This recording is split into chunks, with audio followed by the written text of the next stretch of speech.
The Dead Sea is fulfilling a Bible prophecy, leaving the world in awe. For centuries, skeptics have doubted the Bible's prophecies, but now the undeniable evidence from the Dead Sea is making many reconsider. Rivers are flowing, deserts are blooming, and fish are appearing in areas that were once just salt and dust. Could it be that we are witnessing the fulfillment of one of the most incredible biblical prophecies right in front of us? Before we dive deeper, don't forget to subscribe so we can spread this message far and wide. Now, let's continue. The Bible references the Dead Sea 16 times, mostly as a border for the Promised Land. This large salty body of water is also called the Eastern Sea, the Sea of the Araba, and the Sword Sea. It's known as the Eastern Sea because it lies on Israel's eastern border, and the Sea of Arabia because of its location in the dry Arabia Valley. Interestingly, the Bible mentions the Dead Sea more as a boundary than a destination. The Dead Sea region is covered with thick layers of salt, making it one of the harshest places on Earth. Summer temperatures can soar up to 50 degrees Celsius 122 degrees Fahrenheit, making life there almost impossible. But this place wasn't always like this. According to the Bible, the area around the Dead Sea was once as lush as the Garden of Eden. When Lot lived there, it was green and full of life. However, after the destruction of Sodom and Gomorrah, it became the barren land we know today. Many biblical archaeologists believe the area around the Dead Sea is where Sodom and Gomorrah were destroyed, as described in Genesis chapters 18 and 19. Some even think the cities are buried beneath the Dead Sea. The exact way God destroyed these cities remains a mystery. Some believe it was through spontaneous explosions or volcanic eruptions. Near the Dead Sea's southeast corner lies Mount Sodom, with strange salt pillars on its slopes. Travelers often refer to these pillars as Lot's wife, a reference to Genesis 19 verse 26. Sodom and Gomorrah's downfall wasn't solely because of immorality or homosexuality, as the term sodomy might suggest. According to Ezekiel 16 verses 49 to 50, their main sins included arrogance, neglecting the poor, and a lack of compassion. The people of Sodom were prideful and indifferent, which led to their destruction. In Genesis 19, two angels disguised as men visit Sodom. Lot invites them to stay at his house, but later that night, the men of Sodom surround the house and demand to harm the angels. The angels protect Lot and his family by striking the mob with blindness and warn them to flee before God's wrath comes. The cities are ultimately destroyed by fire and brimstone as they escape. Interestingly, today, the area once associated with destruction is showing signs of renewal. The Dead Sea, once lifeless, is now witnessing sinkholes that bring fresh water. Fish have even started to return, though they are difficult to see. Ezekiel, who lived in this desolate region 2,600 years ago, predicted that the area would eventually become full of life again.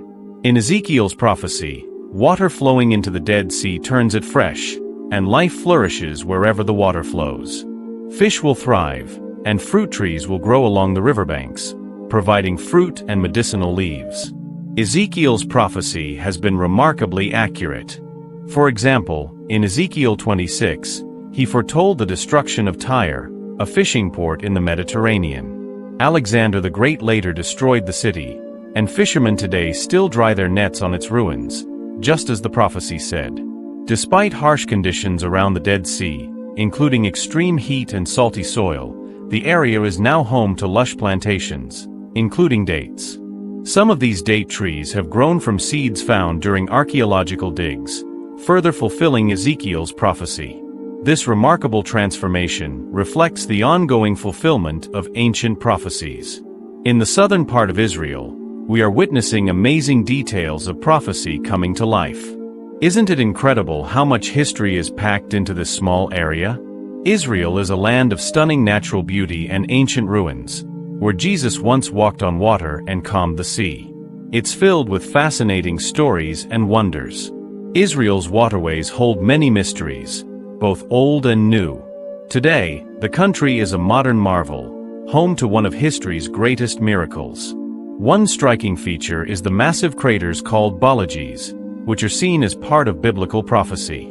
But how did they form? Bologies are created when seawater recedes, empties, and then flows backward.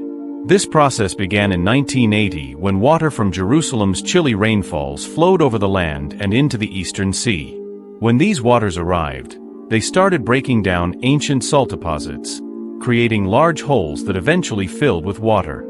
Due to the salt formations from the past, these waterways are now full of salty water. The bologies that formed since 1980 contain a mixture of minerals and water. So far, researchers have found over 9,000 bologies, and they discover 2 new ones every day. What's fascinating is that this phenomenon happens only on the Israeli side of the Dead Sea, not in Jordan. There are also areas where craters could appear suddenly due to the shifting salt layers beneath the ground. This poses a real danger to anyone unfamiliar with the land, because the ground could collapse unexpectedly. Most of the water in these ponds is still salty, but fresh water from Jerusalem's mountains is flowing toward the Dead Sea, fulfilling Ezekiel's prophecy. It's amazing to see fresh water flowing into the dry land, especially in the heat of summer. This represents the fulfillment of an ancient scripture. The river flows eastward through the Jordan Valley and desert, eventually reaching the Dead Sea. This will fulfill an old prophecy, turning the salty waters into fresh, pure water.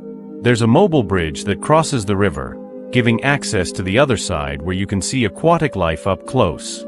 Diving into the water, you'll notice many small fish thriving in the cold waters.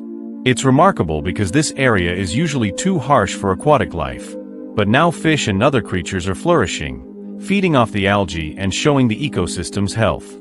Ezekiel prophesied that a river would flow from the Temple Mount during the end times, bringing life to the Dead Sea. However, while fresh water is already flowing into the Dead Sea, the water remains salty and lifeless.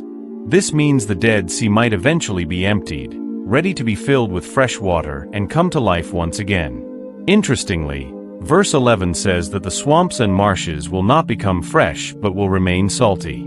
This supports the idea that these salty areas will continue to support the local ecosystem. Being in the water for the first time is an unforgettable experience, connecting you deeply with the land of Israel.